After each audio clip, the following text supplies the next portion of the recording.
Hello বন্ধুরা, সবাই কেমন আছেন? চলুন দেখে নেব যে নেক্সট 7 ডেজ আপনার জন্য কি আসতে চলেছে। Okay, general collective and timeless reading.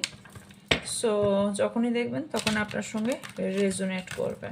Okay, so চলুন দেখে নিই নেক্সট 7 ডেজ আপনার জন্য কি আসতে চলেছে।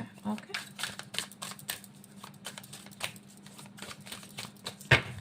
So much help me.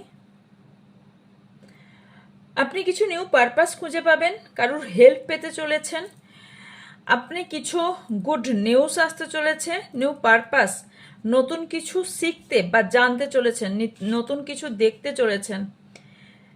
কিছু যদি হিডেন থেকে থাকে এতদিন, কেউ যদি কোনো কিছু লুকিয়ে থেকে থাকে, সেটা আপনার সামনে কারোর কোনো মোটিভ ছিল যেটা আপনি আজই জানতে পারেননি, সেটা আপনার সামনে আসতে চলেছে। ওকে, নেক্সট 7 ডেজের মধ্যে যখনই দেখছেন না কেন, কেউ আপনাকে এতদিন ধরে প্রোটেক্ট করছিল, সেই সত্যতা আপনি জানতে পারবেন। কারণ ইমোশনাল কিছু ফিলিংস এতদিন ধরে চেপে রেখেছিল, সেটা আপনার সামনে আসতে চলেছে। ওকে, অ্যান্ড কারো কিছু পারপাস, অনেক দিন ধরে আপনারা যদি কিছু, আপনাদের কোনো পারপাস ছিল, অনেক দিন ধরে ওয়েট করছিলেন, অনেক দিন থেকে সেটা আপনার ফুলফিল হতে চলেছে। ওকে, আপনাদের লাইফে এই মুহূর্তে অবস্ট্যাকেল কি চলছে? ওকে, আপনাদের এই মুহূর্তে কিছু যেটা অবস্ট্যাকেল সেটা হচ্ছে আপনি যেটা চাইছেন কাউ কিছু বলতে বা কারোর থেকে কিছু জানতে, সেটা আপনি পাচ্ছেন না। ওকে, বাট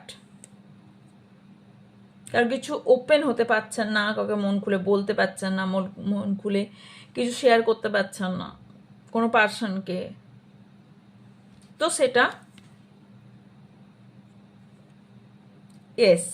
সেটা আপনি এত ডিস্টেন্স ক্রিয়েট হচ্ছিল, সেটা আপনি বলে দেবেন এবার, বা বলতে পারবেন।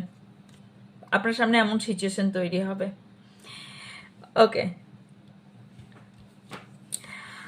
আপনার ওভার থিঙ্কিং, আপনার না হার্ট প্রোটেকশন এই কারণে হচ্ছে না, আপনি অতিরিক্ত ওভার থিঙ্কিং করছেন। আপনার কাছের ব্যক্তির সঙ্গে প্রবলেম এই কারণে হচ্ছে ওভার থিঙ্কিংয়ের জন্য। So over thinking, over emotional হওয়াটা একটু একটু কমান। ওকে, এটা আপনার জন্য ভীষণ অ্যাডভাইস। কে গসিপ করছে, কে আপনার পেছনে কথা বলছে, এটাকে আগে সবার আগে বন্ধ করুন। আপনি সবসময় ভাবছেন যে আমার কে কথা বলছে, আপনাকে কেউ স্পাই করছে।